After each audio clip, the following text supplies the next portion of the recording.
Mason, externally, many couldn't split the two sides tonight in terms of opinion, but I guess the focus from us internally was that we had to do a few things well to run over the top of Melbourne. Yeah, it was obviously the game started off pretty wet, so I think we're just trying to get the ball forward as much as we could, get in the hands of people like Bobby, who played really well on the day, obviously, and we'd just be able to gain territory as much as we could, and that kind of put us in good stead. Kicked a few goals off the back of it, and was able to just maintain the ball in our forward half, which is leads to goals eventually, if not on the first time. So that was kind of a focus, I think, going into it, and then we were able to execute pretty well.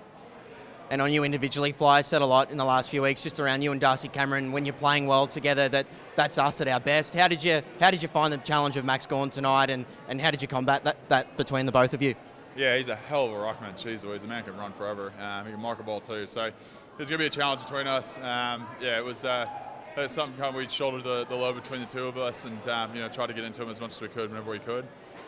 He played pretty well on the day, I thought, and was definitely one of the best players too. So it's a credit to him. He's a heck of a player, and every time you go up against him, it's going to be a challenge. We led the statistic in terms of hitouts. Is that something you look at, or is it more to it than that in terms of a ruck battle?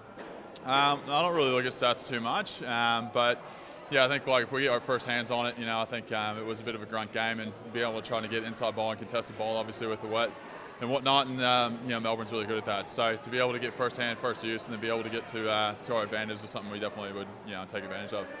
And just finally, AFL team into a preliminary final. AFLW season's underway. Our wheelchair team playing a final this weekend. There's a serious buzz about the club, isn't there? Yeah, there's a lot going on. September's a bit of a buzz, as you said, and it's exciting. It's an exciting time of year. The weather starts becoming a bit better in Melbourne. Everyone's kind of gets a bit of an energy boost, and I think everyone just gets excited for the finals campaign that's to come. Well played, Mason. Thanks for your time. Thanks, mate.